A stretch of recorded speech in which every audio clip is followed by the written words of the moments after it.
Uttaranchal university ఇది కేవలం university కాదు, మీ సక్సెస్ స్టోరీకి చిరునామా. సముద్రానికి రాజు ఎవరైనా ఉన్నారని మీకు ఎప్పుడైనా డౌట్ వచ్చిందా? ఎంఎస్సి బ్రాండ్ వింటే చాలా మందిలో వణుకు పుడుతుంది. సముద్రం మధ్యలో వాళ్ళు వచ్చి అటాక్ చేసినప్పుడు ఎలా ఉంటుంది ఆ సిచ్యువేషన్, అండ్ ఆ సిచ్యువేషన్ ఒకసారి మీరు చాలాసార్లు ఆ రూట్లో క్రాస్ చేశాను.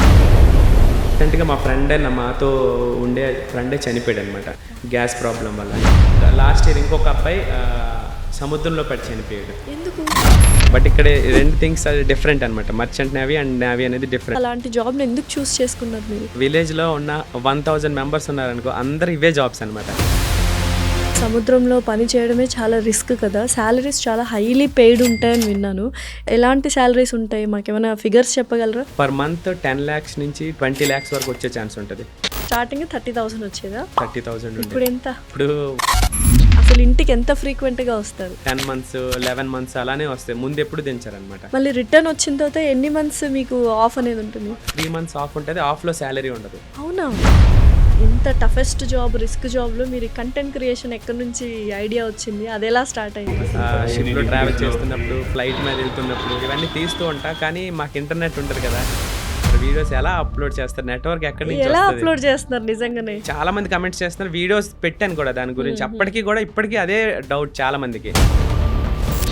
టైప్స్ ఆఫ్ షిప్స్ ఎన్ని ఉంటాయి? కార్గో, క్రూ అంటే ఏంటి అసలు ఇవన్నీ? కంటైనర్ షిప్స్ ఒకటి, నెక్స్ట్ ఆయిల్ ట్యాంకర్స్ చాలా ఇంపార్టెంట్. ఇప్పుడు మనకు అర్థమవుతుంటది. డెఫినెట్లీ ఇప్పుడున్న షార్టేజ్ కి oil tankers very oil tankers. Gas careers లో 2 types ఉంటాయి, ఎల్పిజి, ఎల్ఎన్జి 2 గ్యాస్ కెరియర్స్ ఉంటాయి. క్రూజ్ షిప్స్ అంటే ప్యాసింజర్స్ ని ఒక ప్లేస్ నుంచి ఇంకొక ప్లేస్ కి టూర్స్ కి వస్తారనమాట. షిప్ కి రిపేర్ వస్తే ఏంటి పరిస్థితి? ఏ ప్రాబ్లం వచ్చినా దాని గురించి ప్రతిది కూడా మాకు అన్ని ఎక్విప్మెంట్స్ ఉంటాయి అనమాట వర్క్ చేయడానికి. అది ఎవరికి తెలియదు, ఓన్లీ షిప్లో ఉండే క్రూ మెంబర్స్ మాత్రమే తెలియదు. Hello everyone, welcome to I dream. This is anchor Lasya Reddy. So కొన్ని జాబ్స్ డిఫికల్ట్గా ఉంటాయి, కొన్ని మరీ డిఫికల్ట్గా ఉంటాయి. కొన్ని అయితే అసలు తిరిగి వస్తామా, మళ్ళీ మన ఫ్యామిలీ మెంబర్స్ని చూస్తామా లేదా అనేటువంటి రిస్కీ జాబ్స్ కూడా ఉంటాయి. ఆర్మీ సర్వీసెస్ కావచ్చు, ఎయిర్ ఫోర్స్ సర్వీసెస్ కావచ్చు, నేవీ సర్వీసెస్ కావచ్చు. ఇప్పుడు డిఫరెంట్గా మర్చెంట్ నేవీ వాళ్ళ సర్వీసెస్ కూడా అలానే ఉంటాయి. ఎప్పుడు షిప్లో ప్రయాణిస్తూ ఉండాలి, సముద్రంలోనే ఉండాలి. అసలు ఎటువంటి రిస్క్స్ ఉంటాయి, ఒకవేళ జాబ్ ఆపర్చునిటీస్ ఎలా ఉంటాయి, అండ్ ఎటువంటి డిఫరెంట్ కైండ్ ఆఫ్ వరల్డ్ని వాళ్ళు చూస్తున్నారు, ఇవన్నీ ప్రతి ఒక్కటి మర్చెంట్ నేవీ లైఫ్ స్టైల్ ఎలా ఉంటుంది అని చెప్పడానికి అందరికీ తెలుసు. మర్చెంట్ నేవీ అనగానే ఫస్ట్ గుర్తొచ్చేది సిక్కోలు సీమెన్, అండ్ ఆ పేరు వినగానే అందరికీ అర్థమైపోయి ఉంటుంది నేను ఎవరిని తీసుకొచ్చాను మీ దగ్గరికి. Yes, here is the Sikkolu seaman గారు. నమస్కారం అండి. నమస్తే అండి. ఏమని పిలవాలి? మూర్తిశ్రీ అని పిలవాలా, సిక్కోలు సీమెన్ అని పిలవాలా? ఇప్పుడు వెల్ నోటెడ్ సిక్కోలు సీమెన్ అని పిలవాలి. ఏంటి సిక్కోలు అంటే చాలా మంది మీ ఇంటి పేరు అనుకున్నారు. ఎగ్జాక్ట్గా ఏంటి? శ్రీకాకుళం నుంచి వచ్చారు కాబట్టి సిక్కోలు అని పెట్టుకున్నారు. అంటే యాక్చువల్లీ శ్రీకాకుళంకి ఒకప్పుడు సిక్కోలు అని పిలిచేవారు. సో దానివల్ల అంటే సిక్కోలు అని పెట్టుకుంటే నేను రేపొద్దున కొంచెం పెద్దగా ఏదైనా అయినా మా డిస్ట్రిక్ట్ కొంచెం పేరు వస్తుంది అనే ఉద్దేశం అయితే సిక్కోలు అని స్టార్టింగ్లో పెట్టా. సీమెన్ అంటే నేను సముద్రంలో జాబ్ చేస్తుంటా కనుక సో దాన్ని బేస్ చేసుకొని ఐడి క్రియేట్ చేసినప్పుడే కొద్ది రోజులు ఈ నేమ్ గురించి కొంచెం ఇన్వెస్టిగేషన్ చేసి మరీ పెట్టాను. బాగా క్రియేటివిటీ ఉంది, పేరు పెట్టినప్పుడే అర్థమైపోయింది. అండ్ కంటెంట్ కూడా ఇన్స్టాలో చాలా బాగుంటుంది. అంటే చాలామంది చాలా విషయాలు తెలుసుకున్నారు. అండ్ నాకు కొత్త విషయం ఏం తెలుసు, నేవీ వేరు మర్చెంట్ నేవీ వేరు అనే విషయం నేను ఇప్పుడు మీ గురించి మీతో మాట్లాడిన తర్వాత తెలుసుకున్నాను. ఏంటి డిఫరెన్స్ ఏంటి నేవీకి మర్చెంట్ నేవీకి? అంటే నార్మల్గా చాలామంది షిప్ అంటేనే నేవీ అనుకుంటారు నార్మల్గా. బట్ అది షిప్ అంటే చాలా డిఫరెంట్ టైప్స్ ఆఫ్ షిప్స్ ఉన్నాయి. సో నేవీ అనేది గవర్నమెంట్, మన ఇండియన్ గవర్నమెంట్కి సంబంధించిన అవి స్పెషల్లీ వార్ షిప్స్ అనమాట. సో మన దేశానికి రక్షణగా యూజ్ చేస్తారు అవి. మర్చెంట్ నేవీ అనేది different sector, only transporting like commercial use కోసం యూజ్ చేస్తారు అనమాట. సో ఇదంతా ప్రైవేట్ సెక్టర్. మర్చెంట్ నేవీ అనేది ఫుల్గా ప్రైవేట్ సెక్టర్. గవర్నమెంట్ జాబ్ కాదు, గవర్నమెంట్ సెక్టర్ కాదు, అసలు కాదు. చాలా మంది కన్ఫ్యూజ్ అవుతున్నారు. షిప్ అంటేనే నేవీ అనుకుంటున్నారు. నాకు ఇప్పటికీ నాతో వీడియో చేసి చూస్తూ ప్రతి ఒక్కరు కమెంట్స్ చేస్తుంటారు అనమాట, నేవీలో ఎలా జాయిన్ అవ్వాలి, నేవీలో ఎలా జాయిన్ అవ్వాలి. బట్ ఇక్కడ రెండు థింగ్స్ డిఫరెంట్ అనమాట. మర్చెంట్ నేవీ అండ్ నేవీ అనేది డిఫరెంట్. చాలా వీడియోస్లో చెప్పా, అయినప్పటికీ కొంతమందికి. అయితే ఈ మర్చెంట్ నేవీలో ఆపర్చునిటీస్ ఎలా ఉంటాయి అంటే డెసిగ్నేషన్స్ అండ్ డిగ్రీస్ ఏమైనా ఉండాలా? 10th, ఇంటర్ ఇవి సరిపోతాయా? అంటే స్టార్టింగ్ స్టేజ్ 10th క్లాస్ నుంచి స్టార్ట్ చేయొచ్చు. అంటే లోవర్ ర్యాంక్స్ ఉంటాయి, లైక్ అక్కడి నుంచి 10th మనకి ఉండి కొన్ని లైక్ మెరైన్కి సంబంధించిన కోర్సెస్ ఉంటాయి అనమాట. సో 6 months కోర్స్ అని, దాని తర్వాత +2లో ఇంటర్లో చదివిన వాళ్ళకి 1 year కోర్సెస్ అని. సో స్టార్టింగ్ 10th నుంచి +2 చేసిన వాళ్ళు, ఇంజనీరింగ్ చేసిన వాళ్ళు, డిగ్రీ చేసిన ఆర్ +2 మీద వెళ్ళొచ్చు అనమాట. సో ఇలా చాలా కోర్సెస్ ఉంటాయి. మన స్టడీ అయ్యాక ఆ డిఫరెంట్ కోర్సెస్ చేశాక మళ్ళీ మర్చెంట్ నేవీలో జాయిన్ అయ్యే ఛాన్స్ ఉంటుంది. సో మీరు ఫస్ట్ ఏ జాబ్ తీసుకున్నారు? మర్చెంట్ నేవీగానే తీసుకున్నారా, అదే కంటిన్యూ అవుతున్నారా, ఏమైనా డెసిగ్నేషన్ ప్రమోషన్ లాంటిది ఏమైనా వచ్చిందా?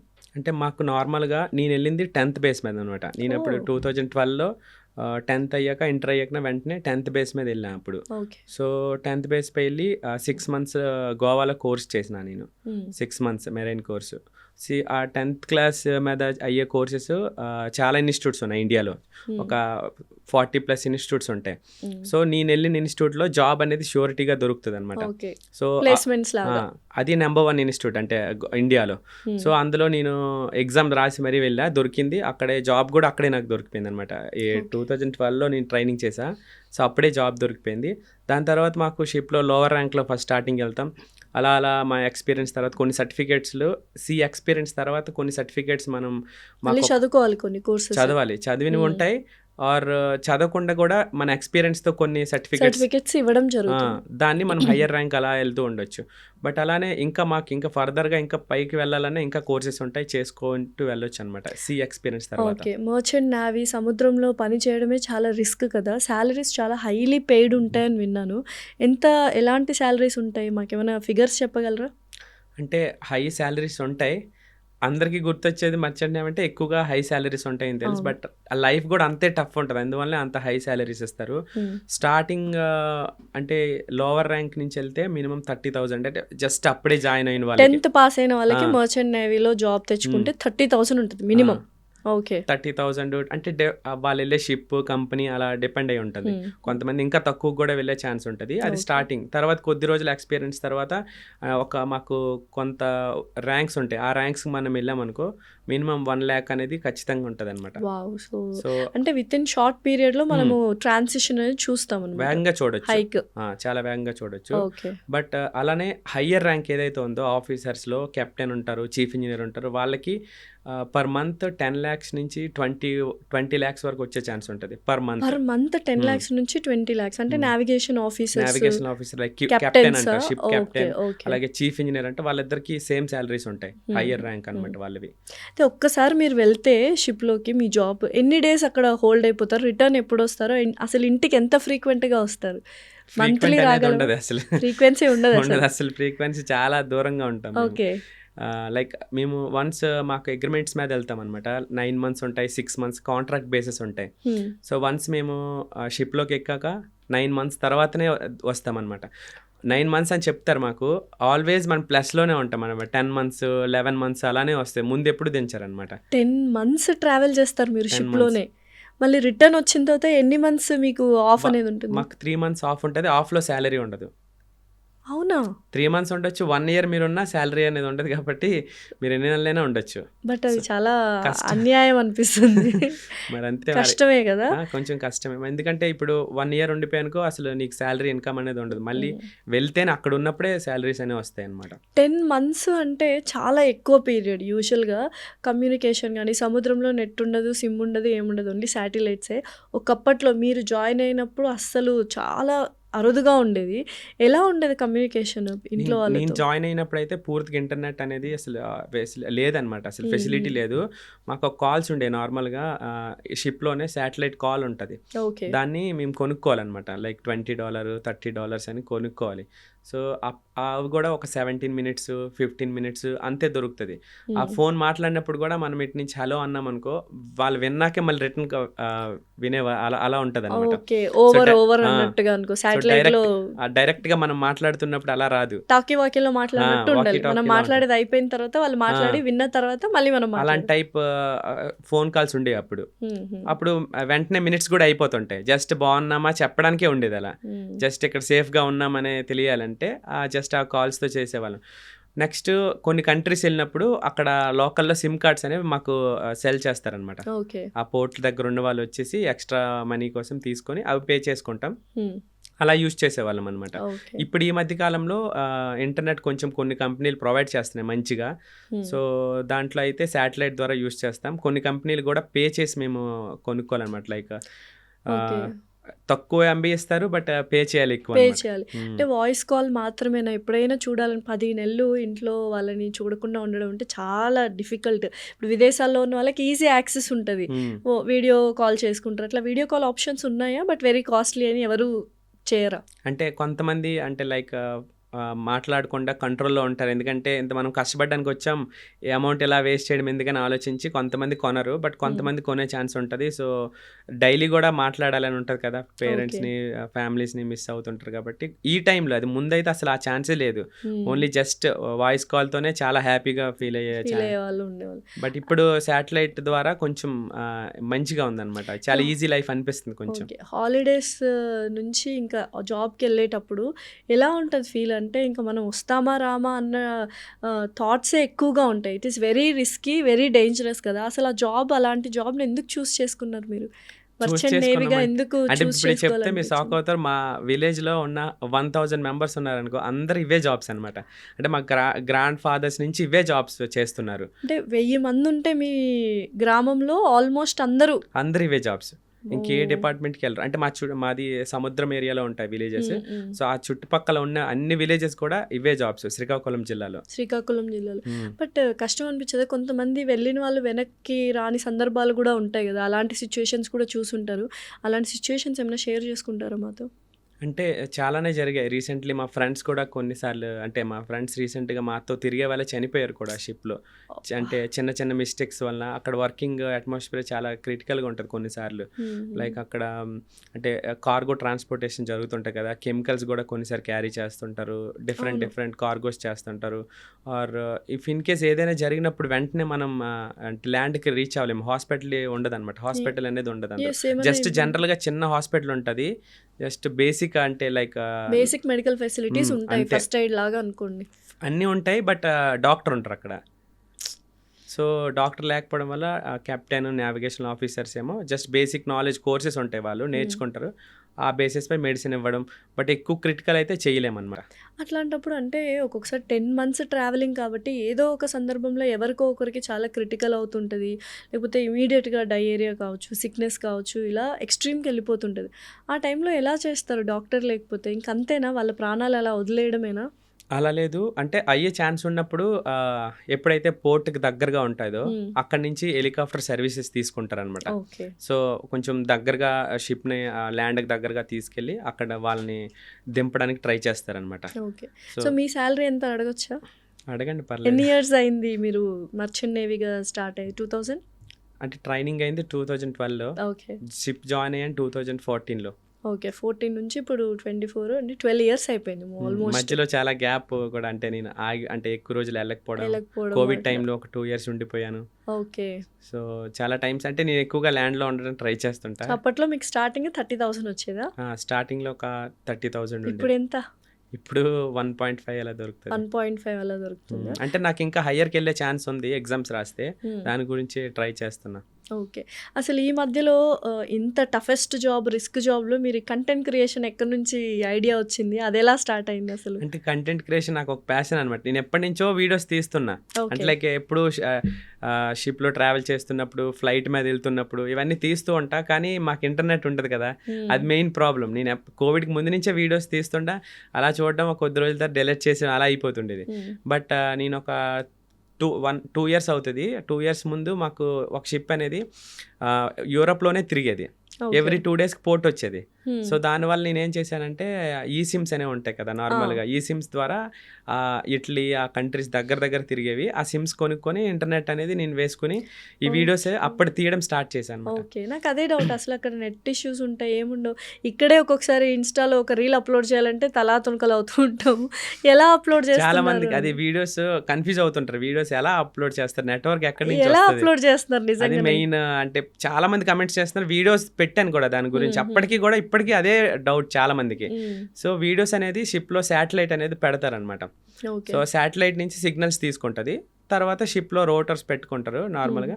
సో దాని నుంచి కంపెనీ ఎంత ఇవ్వాలి అంటే 1 GB ఇవ్వాలన్నా 500 MB ఇవ్వాలన్నా అంటే డేకి ఇస్తారు. కొన్ని కంపెనీలు మంత్కి 1 GB ఇచ్చే వాళ్ళు ఉంటారు. కంపెనీపై డిపెండ్ అయి ఉంటుంది. అంతకు 1 GB అంటే ఏం మాట్లాడే హలో బాగున్నావా పెట్టేయాలి, ఉన్నాను అనే ఒక ఇన్ఫర్మేషన్ షేర్ చేయాలి అంతే. అలాంటప్పుడు మనం వీడియోస్ అప్లోడ్ చేయడం ఎలా అవుతుంది, అస్సలు ఛాన్సే లేదు.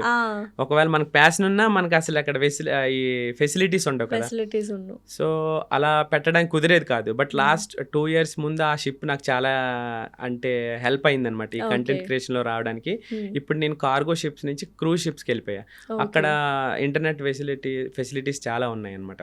అసలు ఎన్ని షిప్స్, టైప్స్ ఆఫ్ షిప్స్ ఎన్ని ఉంటాయి? కార్గో, క్రూ అంటే ఏంటి అసలు ఇవన్నీ? చాలా షిప్స్ ఉంటాయి. లైక్ కార్గోలోనే చాలా టైప్స్ ఆఫ్ షిప్స్ ఉంటాయి. బల్క్ కెరియర్ అంటారు. బల్క్ కెరియర్లో లైక్ పిండి పదార్థాలు కానీ లైక్ ఐరన్ ఓర్ అంటే పెద్దగా హోల్డ్స్లా ఉంటాయి. అందులో ఏవైనా ట్రాన్స్పోర్ట్ చేయొచ్చు అనమాట, డ్రై ఐటమ్స్. అలానే కంటైనర్ షిప్స్ ఉంటాయి, మీరు చూస్తుంటారు నార్మల్ మూవీస్లో కూడా పెద్ద చూస్తుంటారు. పెద్ద కంటైనర్స్ లో ఏవేవో ఉంటాయి అన్ని. కంటైనర్స్లో కూడా ఇప్పుడు చాలా ఫాస్ట్ అంటే ఎక్కువగా కంటైనర్ షిప్సే ఎక్కువ ట్రావెల్ అవుతుంటాయి ఇప్పుడు. ఎందుకంటే ఫాస్ట్గా తీసుకెళ్లే ఛాన్స్ ఉంటుంది, స్పీడ్గా వెళ్తాయి కంటైనర్ షిప్స్ అనేవి. సో కంటైనర్ షిప్స్ ఒకటి. నెక్స్ట్ ఆయిల్ ట్యాంకర్స్ చాలా ఇంపార్టెంట్ ఇప్పుడు మనకు అర్థమవుతుంటది కదా. ఇప్పుడున్న షార్టేజ్ కి ఆయిల్ ట్యాంకర్స్ గ్యాస్ కెరియర్స్లో 2 types ఉంటాయి, LPG LNG 2 గ్యాస్ కెరియర్స్ ఉంటాయి. అలాగే క్రూజ్ షిప్స్ అంటే ప్యాసింజర్స్ని ఒక ప్లేస్ నుంచి ఇంకొక ప్లేస్కి టూర్స్కి వస్తారనమాట. ఆ ప్యాసింజర్స్లో కూడా చాలా టైప్స్ ఆఫ్ ప్యాసింజర్ షిప్స్ ఉంటాయి, చిన్నవి పెద్దవి అలా.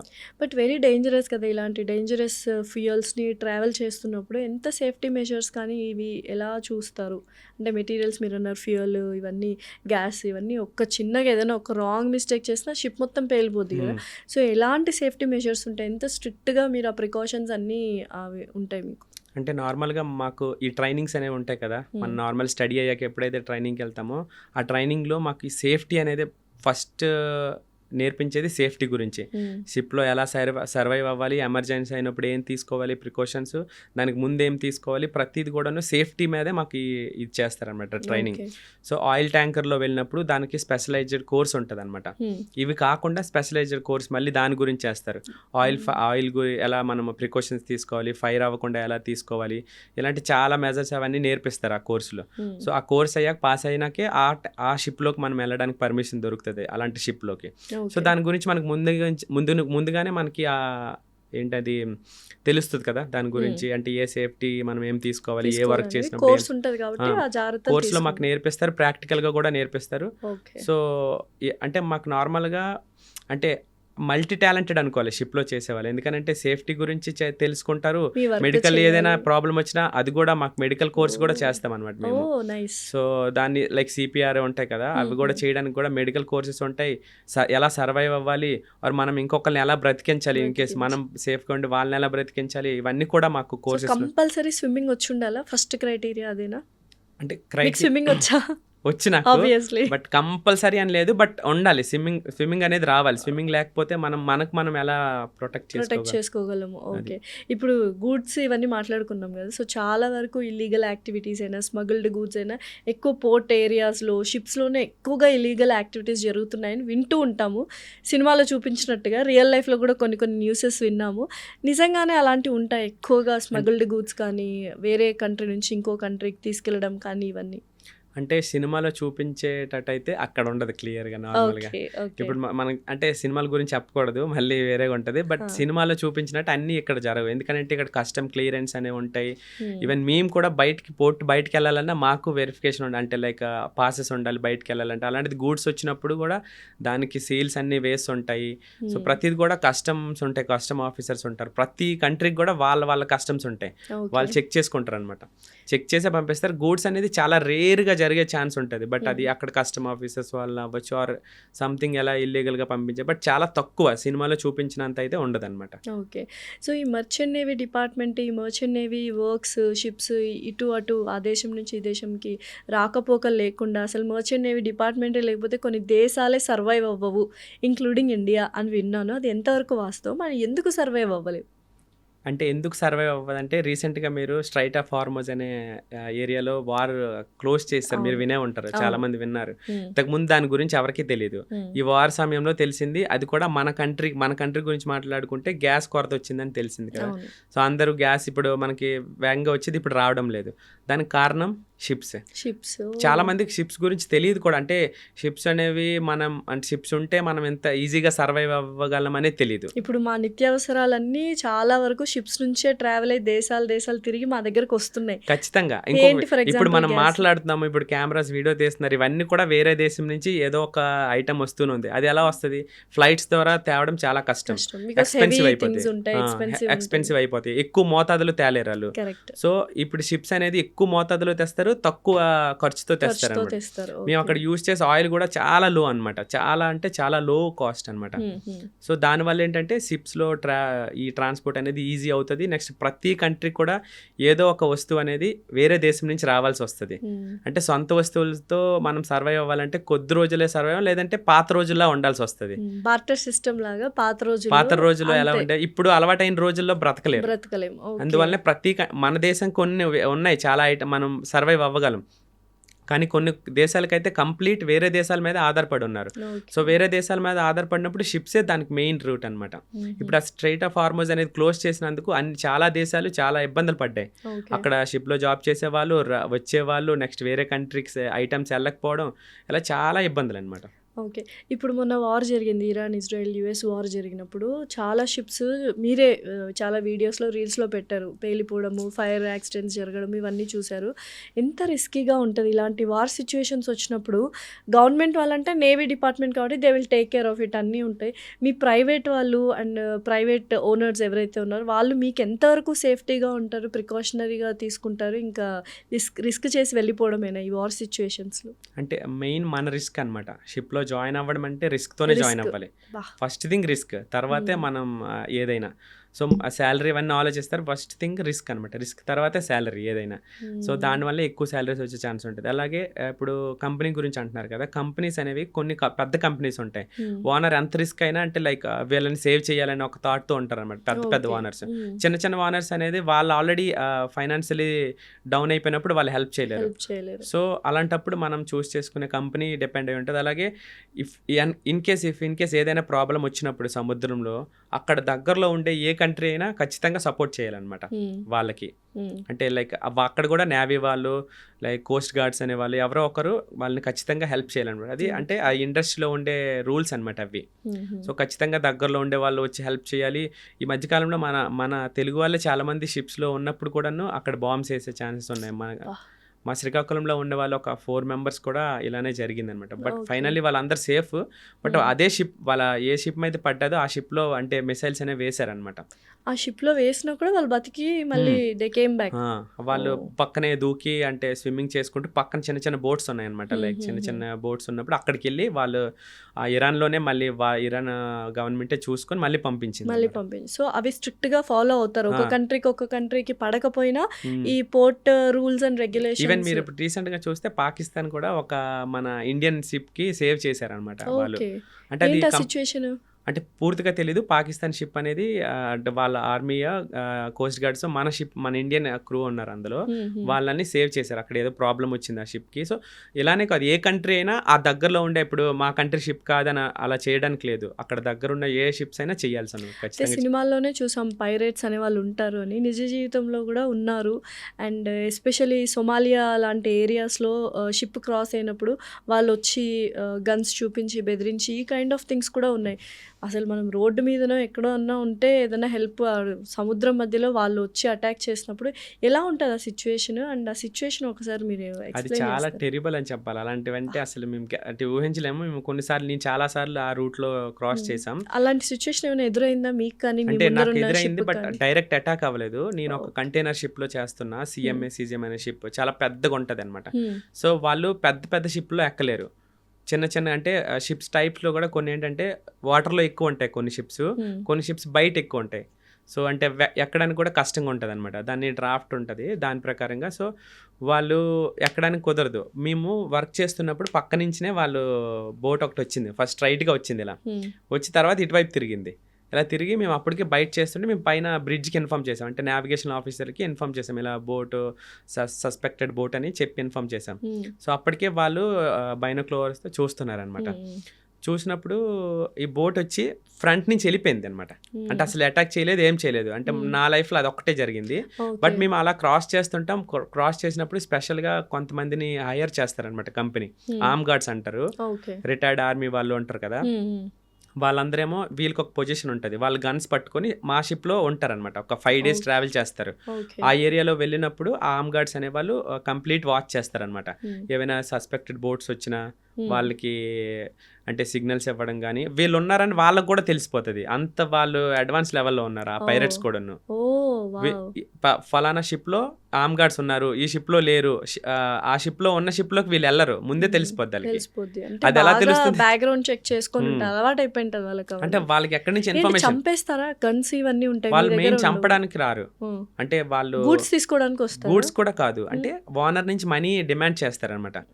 ఎందుకంటే లూటీ చేయడానికి, లూటీ అనమాట. వాళ్ళు ఏం వన్స్ వాళ్ళు షిప్ ఎక్కిపోయారు అనుకో, మాకు ఒక సిటడెల్ ప్లేస్ అని ఉంటుంది ఒకటి. అదేంటంటే అది ఎవరికి తెలియదు, ఓన్లీ షిప్లో ఉండే క్రూ మెంబర్స్ మాత్రమే తెలుస్తుంది. ఒక హిడెన్ ప్లేస్, దాన్ని సిటడెల్ అంటారు అనమాట. సో అదేంటంటే లాన్ ఉంటుంది. ఆ లాన్ ఉన్నప్పుడు ఏం చేస్తాం, ఇఫ్ ఇన్ కేస్ వాళ్ళు అటాక్ చేస్తారనుకో, అటాక్ చేయకుండా ఉండడానికి చాలా మేము మెజర్స్ అనేవి ప్రికాషన్స్ పెడతారనమాట. అంటే ముళ్ళు లాంటి తాళ్లతో వైర్స్ ఉంటాయి అనమాట, అవన్నీ బార్డర్స్ చేస్తారు. అయినా కానీ వాళ్ళు వస్తే ఏం చేస్తారు? అయినా కూడా వస్తే రానివ్వడానికి మ్యాక్సిమం ట్రై చేస్తారు. ఫస్ట్ థింగ్, ఈ ఆర్మ్ గార్డ్స్ ఉంటే రారాలు, వాళ్ళు లేనప్పుడు ఈ మెజర్స్ అన్ని తీసుకుంటారా. అప్పుడు కూడాను అప్పటికి ఎక్కిపోయారు అనుకో, కెప్టెన్ ఆర్డర్ ఇస్తారనమాట, మీరు సిటడెల్ ప్లేస్కి వెళ్ళిపోవాలని. కెప్టెన్ కూడా ఎప్పుడంటే అందరూ మేము కౌంట్ చేస్తారు, హెడ్ కౌంట్ చేస్తారు, అందరూ ఉన్నారంటే అప్పుడే వెళ్తారు అందులోకి. అందరూ రెడీగా, అంటే కౌంట్ చేసినప్పుడు అందరూ ఉంటేనే ఆ సిటడెల్ ప్లేస్కి వెళ్ళడానికి ట్రై చేస్తారు. సో అందులోకి వెళ్ళాక అందులో ఒక ఫోన్ పెడతారనమాట. ఒక ఫోన్ ఉంటుంది, కొంచెం ప్రొవిజన్ అనమాట, లైట్గా పెడతారనమాట, జస్ట్ కొద్ది రోజులు సర్వే. అప్పుడు ఫోన్ ద్వారా, శాటిలైట్ ఫోన్ ద్వారా ఇన్ఫార్మ్ చేస్తారనమాట.